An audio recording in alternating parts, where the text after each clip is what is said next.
46 ಜನ ನಾನಿದ್ದಾಗ 10 ಜನ ಶಾಸಕರು ಸೇರಿ ಒಂದು ಔತಣಕೂಟದಲ್ಲಿ ಭಾಗವಹಿಸಿದ್ವಿ. ನಾವೆಲ್ಲ ಸದನ ನಡೆಯುವಂಥ ಸಂದರ್ಭದಲ್ಲಿ ಎಲ್ಲ ಶಾಸಕರು ಕೂಡ್ತಕ್ಕಂಥದ್ದು ತಮಗೆಲ್ಲರಿಗೂ ಗೊತ್ತಿರ್ತಕ್ಕಂಥದ್ದು. ಮೊನ್ನೆ ಹಿರಿಯ ಶಾಸಕರೆಲ್ಲರೂ ಸೇರಿಕೊಂಡು ನಮ್ಮನ್ನು ಮಂತ್ರಿ ಮಾಡಬೇಕು ಅಂತಕೊಂಡು ಹೇಳಿ ಒಂದು 25-30 ಜನ ಅವ್ರಿಗೂ ಒಂದು ಕಡೆ ಸೇರಿದ್ದನ್ನು ಕೂಡ ನಮ್ಮ ಗಮನಕ್ಕಿದೆ. ನಾವು ಯಾರ ಪರ ವಿರುದ್ಧ ಅಂತ ನೀನು ಸೇರಿಲ್ಲ. ನಾವೆಲ್ಲರೂ ಸೇರಿದ್ದು ಮಾನ್ಯ ಮುಖ್ಯಮಂತ್ರಿ ಸಿದ್ದರಾಮಯ್ಯನವರಿಗೆ, ಉಪಮುಖ್ಯಮಂತ್ರಿ ಡಿ ಕೆ ಶಿವಕುಮಾರ್ ಸಾಹೇಬರಿಗೆ, ಸಂದರ್ಭ ಇದ್ದರೆ ಹೈಕಮಾಂಡ್ ಅವ್ರಿಗೂ ಕೂಡ ಮನವಿ ಮಾಡ್ತಕ್ಕಂಥದ್ದು. ನಮಗೂ ಅವಕಾಶ ಕೊಡೋದು ಕೆಳಗೆ ಸೇರಿ ಹೊರತಾಗಿ ಬೇರೆ ಉದ್ದೇಶ ಅದರಲ್ಲಿ ಏನೂ ಇಲ್ಲ. ಮತ್ತು ಭಾಳ ಆ್ಯಕ್ಟಿವ್ ಆಗಿ ಕೆಲಸ ಮಾಡ್ತಕ್ಕಂಥ ಫಸ್ಟ್ ಟೈಮ್ ಗೆದ್ದವರು ಅದಾರ, ಸೆಕೆಂಡ್ ಟೈಮ್ ಗೆದ್ದವರು ಅದಾರ. ಅದಕ್ಕೆ ನಮಗೂ ಕೂಡ ಅವಕಾಶವನ್ನು ಕೊಡ್ರಿ ಅಂತ ಬೇಡಿಕೆಗಿಟ್ಟೆ ಹೊರತಾಗಿ ಅದರ ಅರ್ಥ ಬೇರೆ ಅರ್ಥ ಕಲ್ಪಿಸುವಂಥ ಅವಶ್ಯಕತೆ ಇಲ್ಲ. ಶಾಸಕರು ಸೇರಿದ್ದಂತೂ ಕರೆ. ಈಗ ಮೊದಲನೇ ಬಾರಿ ಗೆದ್ದವರಿಗೆ ಅವಕಾಶ ಇಲ್ಲ ಅಂತಂದೇಳಿ ಮುಖ್ಯಮಂತ್ರಿಗಳು ಈಗಾಗಲೇ ಹೇಳಾಗಿದೆಯಲ್ಲ. ಹಾಂ, ಮುಖ್ಯಮಂತ್ರಿ ಹೇಳಿದ್ದು ಒಳ್ಳೆ ಅಪೀಲ್ ಮಾಡಬಾರ್ದು ಅಂತಿತ್ತು. ಒಂದು ಸಲ JMFC ಕೋರ್ಟ್ನಾಗ ರಿಜೆಕ್ಟ್ ಆಗುತ್ತೆ, ಡಿಸ್ಟ್ರಿಕ್ಟ್ ಕೋರ್ಟ್ಗೆ ಹೋಗ್ತೀವಿ. ಹಂಗೆ ಜಡ್ಜ್ ಇದ್ದಾಗ ಅಂತಲ್ಲ ಇಲ್ಲ. ಈಗ ನಮ್ಮ ಕೋರ್ಟ್ನಾಗ ಇಲ್ಲೇ ಕೆಳಗೆ ಫೈಟ್ ಮಾಡೋರು. ನಾವು ಹೇಳಿದ್ರು ನಾವೆಲ್ಲ ಡೆಲ್ಲಿ ಮಾಡಿ ರಾಜಕಾರಣ ಅಲ್ಲ, ನಾವೆಲ್ಲ ಕೆಳಗೆ ವಿಚಾರ ಮಾಡ್ತೇವೆ ಎಲ್ಲರೂ ಕೂಡಿ. ಆದರೆ ಯಾರ್ದರ ವಿರುದ್ಧ ಯಾರ್ದರ ಪರ ಅಂಥದ್ದೇನಿಲ್ಲ. ನಿನ್ನೆ ಮಾತ್ರ ಎಲ್ಲರೂ ಹಾರ್ಟ್ಲಿಯಾಗಿ ಒಬ್ರಿಗೊಬ್ರು ಕೂತ್ಕೊಂಡು ಚರ್ಚೆ ಮಾಡಿ ಊಟ ಮಾಡಿ ಎದ್ದು ಬಂದೇವೆ ಅಷ್ಟೇ. ಅದು ಬಿಟ್ಟರೆ ಬೇರೆ ಏನೂ ಇಲ್ಲ. ನಾಯಕರು ಯಾರು ಸರ್ ನಿಮಗೆ? ಎದಕ್ಕೆ?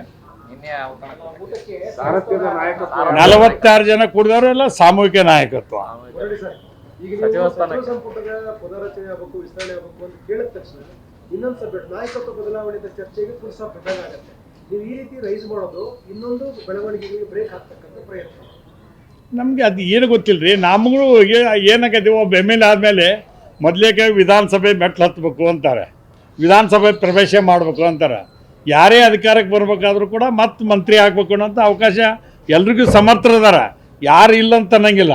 ನಾವು ಹಿರಿಯರು ತೆಗೀರಿ ಅಂತೂ ಅನ್ನಂಗಿಲ್ಲ. ಹಿರಿಯರನ್ನ ಇಟ್ಕೊಂಡು ನಮ್ಮನ್ನೂ ಒಂದು 4 ಮಂದಿ ತೊಗೊಂಡು ನೀವು ಕೌಂಟ್ ಮಾಡಿರಿ ಅಂತ ಕೇಳ್ತೀವಿ ಅಷ್ಟೇ. ನಾಯಕತ್ವ ಬದಲಾವಣೆ ಆಗಬೇಕು ಅಂತ ಚರ್ಚೆ ನಡೆದಿರುವಾಗ ಅಲ್ಲಲ್ಲ, ನಮ್ಗೇನು ಗೊತ್ತಿ. ಈಗ ಸೀನಿಯರ್ ಶಾಸಕರು ತಮ್ಮ ಅಪೀಲನ್ನು ಅವ್ರು ಕೇಳ್ಕೊಂಡಾರ, ಅವರು ನಮ್ಮ ಗತೆನೇ ಸೇರ್ಯಾರ.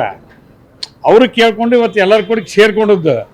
ಅದಕ್ಕೆ ಇವತ್ತು ಇದೇನು ಅದು ಬೇರೆ ನಾವು ನೀನು ಊಟಕ್ಕೆ ಸೇರೀವಿ ಅದೊಂದು ದೊಡ್ಡ ಸುದ್ದಿ ಆಯ್ತು ಇವತ್ತು. ಅದಕ್ಕೆ ನಾನು ನಿಮ್ಮ ಮುಂದಲಕ್ಕೆ ಯಾಕೆ ಸ್ಪಷ್ಟೀಕರಣ ಕೊಡೈತೀವಿ ಅಂದರೆ, ನಿನ್ನ ನಾವೆಲ್ಲರೂ ಸೇರಿಕೊಂಡು ಅಪೀಲ್ ಮಾಡೇವಿ. ಫಸ್ಟ್ ಟೈಮ್ ಗೆದ್ದವ್ರು ಒಂದು 3-4 ಮಂದಿ ಮಾಡಿರಿ, ಸೆಕೆಂಡ್ ಟೈಮ್ ಗೆದ್ದವ್ರು ಒಂದು 4-5 ಮಂದಿ ಮಾಡಿರಿ, ಅದ್ರ ಕೂಡ ಸೀನಿಯರ್ನೂ ಇಟ್ಕೋರಿ. ನಮ್ದು ಇಷ್ಟ. ಮೊದಲ ಸ್ಥಾನದ ಚರ್ಚೆ ಇನ್ನೂ ಕೂಡ ಅಪೂರ್ಣ ಆಗಿದೆ. ನಾಯಕತ್ವ ಗೊಂದಲದ ಇತ್ಯರ್ಥ ಆಗೋವರೆಗೂ ಕೂಡ ಇದು ಯಾವುದೂ ಕೂಡ ಬಗೆಹರಿಯೋ ಲಕ್ಷಣಗಳಿಲ್ಲ. ಅಲ್ಲ, ಅದ್ರ ಬಗ್ಗೆ ಹೈಕಮಾಂಡ್ ಇದೆ, ನಾವು ಯಾರು ಮಾತಾಡೋದಿಲ್ಲ. ಅದಕ್ಕೆ ಹೈಕಮಾಂಡವ್ರು ನಮ್ಗೆ ಮಾತಾಡೋದು. ನಾವು ನಮ್ಮನ್ನು ಮಂತ್ರಿ ಮಾಡಿರೋದಕ್ಕೆ ಯಾಕೆ ಸೇರಿ ಹೊರತಾಗಿ ಬೇರೆ ಉದ್ದೇಶ ಇಲ್ಲ.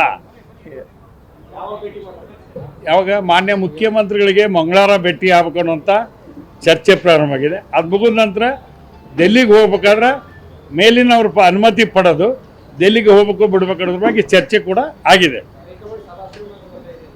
ಎಲ್ಲಿ ಅಲ್ಲ, ಮಲ್ಲಿಕಾರ್ಜುನ್ ಖರ್ಗೆ ಸಾಹೇಬರು ಮತ್ತು ರಾಹುಲ್ ಗಾಂಧಿ ಸಾಹೇಬರು ಭಾಳ ಜನ, ನಮ್ಮ ಸುರ್ಜೇವಾಲ ಸಾಹೇಬರು, ವೇಣುಗೋಪಾಲ್ ಸಾಹೇಬರು ಎಲ್ಲರೂ ಭೇಟಿ ಆಗ್ಬೇಕು ಅನ್ನೋದ್ರ ಬಗ್ಗೆ ನಿನ್ನ ಚರ್ಚೆ ಆಗಿದೆ. ಮೊದಲೇ ಅಂತ ನಮಗಿಬ್ಬರು ನಾಯಕರು ಇಲ್ಲಿ, ಸನ್ಮಾನ್ಯ ಸಿದ್ದರಾಮಯ್ಯವ್ರಿಗೆ, ಉಪಮುಖ್ಯಮಂತ್ರಿ ಮೊದಲೇಕ ಅಪೀಲ್ ಇವ್ರಿಗೆ ಮಾಡ್ತೀವಿ. ಅವಕಾಶ ನೀವು ಫಸ್ಟ್ ಸೆಕೆಂಡ್ದವ್ರಿಗೆ ಇಲ್ಲ ಅಂದರೆ ಮತ್ತು ಆತ್ಮ ನೀವು ಹೆಂಗೆ ಹೇಳ್ತೀರಿ ಹಂಗಂತ ಕೇಳ್ತೀವಿ. ಅದು ಅಪೀಲ್ ಅಂತೂ ಮಾಡೇವಿ. ಯಾವ್ದು ನೀವು ಹೋಗಿ ಬರ್ರಿ ಅಂದ್ರೆ ಮುಖ್ಯಮಂತ್ರಿಗಳು ಹೇಳಿದ್ರೆ ವಿಚಾರ ಮಾಡ್ತೀವಿ. ವಿತೌಟ್ ಕೋರ್ಟ್ ಪರ್ಮಿಷನ್ ಏನೂ ನಾವು ಮಾಡೋಲ್ಲ.